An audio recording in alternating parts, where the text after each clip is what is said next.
The quote-unquote live-action Mufasa movie is not something I am interested in buying a ticket for, even though there is a lot about the film that I really think I would be interested in. On the surface, a prequel film about Mufasa's rise to power and his past relationship with Scar seems like something I would want to see, until I remember that the characters look like this. There is a fundamental problem with real-looking animals as movie characters that goes beyond them just looking bad. Let's dive into a discussion about how we empathize with animal-based characters, suspension of disbelief, and the uncanny valley. Chapter 1. Why tell a story with animals? Stories have used talking animal characters for millennia, but have you ever asked yourselves why? In real life, animals can't speak. And even animals that do speak, like parrots or sign language apes, are not capable of complex thought beyond where food. This is not to say that the well-being and feelings of animals are not things that matter. They most certainly do. But it does mean that non-human animals do not share some of the same fundamental beliefs or desires that humans do. Because of this, most animal characters in stories are nothing more than representations of people, and the animal that that character is represents an archetype associated with that animal. Take, for example, the tortoise and the hare, a well-known piece of folklore that tells the story of a tortoise winning a race against a rabbit because the rabbit overexerted itself too much and fell asleep, which gave the tortoise time to win the race by going slow and steady. The lesson of this story has nothing to do with real-world animals. Rabbits and tortoises do not comprehend the concept of a foot race. The story applies to people. Don't be like the hare and throw away an easy win. Be like the tortoise and approach things slow and steady. By using an animal known for speed and telling a story about how this animal could lose to an animal known for being slow, it further illustrates its lesson. Which brings me to why Lion King is about lions. Now, even though lions do have hierarchies in nature, they definitely do not have a formal monarchy like the one seen in the film. The line of succession in this world is much more akin to human monarchy. By having the royal family be lions, we as the audience immediately associate commonly understood lion traits such as physical strength and bravery with them.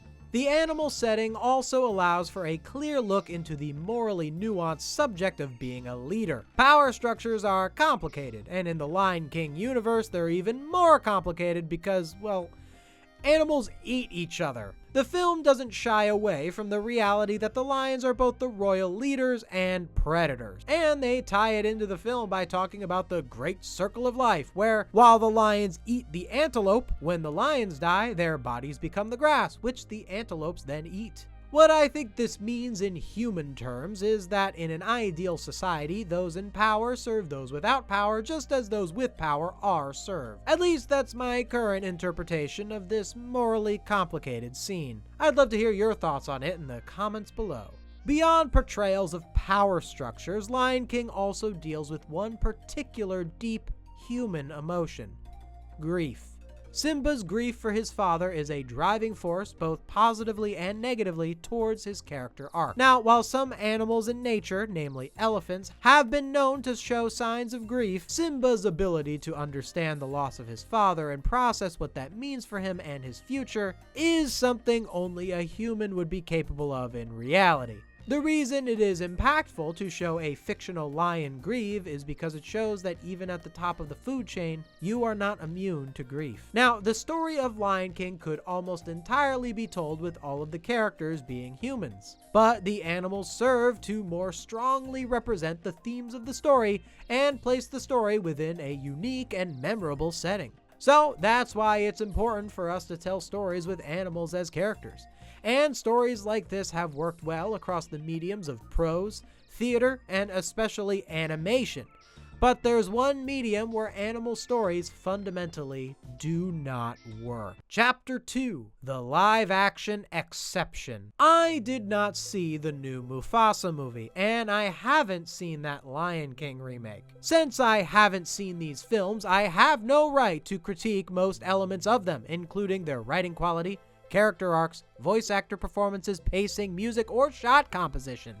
However, Even if all of those elements were absolutely perfect in these films, which I don't know if they are or are not, I still believe they would be fundamentally subpar movie experiences. Why? Because it is impossible to empathize with something that looks like a real animal. It's not so much that the real-looking Lion King characters just look plain uglier than their animated counterparts. It's their eyes. The eyes of a real animal are not capable of expressing the sort of emotions that we associate with humans. And those emotions and the expression of those emotions are necessary to telling meaningful stories. No matter how well everything else in the film falls into place, the connections to the characters will be lacking. This is why animated animal characters always have eyes that look almost nothing like the animals they're based on. And beyond the eyes, their mouths and faces move in a much more expressive way than a real animal ever could. But Disney wants to cash in with these cynical, drab live-action remakes, and Lion King was a big chunk of cash they just couldn't leave sitting on the table. Even though the concept of a live-action Lion King is fundamentally flawed. Also, I'm using the term live-action because it colloquially makes sense to most people. In reality, the live-action Lion King is just as animated as the original. It's just that one was animated to stylistically portray drawn animals that express emotions visually, while the other is focused on creating animated animals that look real. Now, Lion King 2019 was not the first film to do this with realistic-looking animals, and every film that came before it is just as fundamentally flawed. But the Lion King remake is, by far, the most successful and culturally impactful movie to do so. And I think the fact that this movie did so well speaks to a strange double standard amongst the general audience. These live-action movies are being made as a statement against the medium of animation. These movies say that animation is lesser, and anything that is animated should have a real version. But the very fact that stories like Lion King were able to work in the first place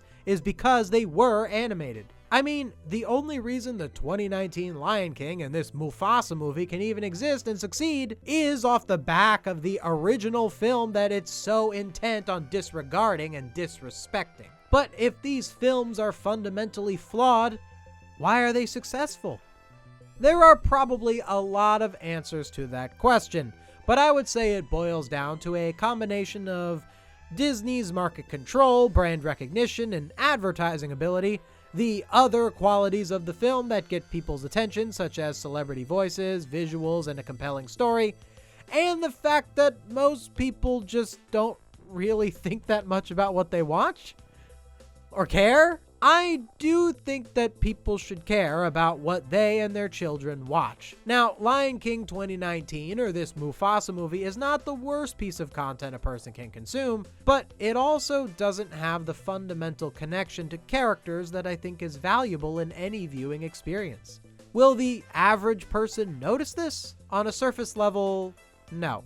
Most will stare at the CGI lion movie and listen to celebrity voice sing song, and then go home and never think about that mildly enjoyable waste of an hour and a half again. But on a deeper level, I do believe those viewers have missed out on something. I said earlier in this video that the reason we tell stories about animals is to better convey human archetypes through common understandings of those animals. Through the written word, animation, and theater, this representation of humanity shines. But as soon as it looks too much like a real animal, the humanity is lost. What I'm saying is, if you want to see real animals, just watch National Geographic. Hey, if you like this video, maybe you'd like to see this other video right here. If you like what I do and want to see me do more of it, consider becoming a channel member or supporting my Patreon. Link in the description. Thank you so much for watching. See you next time.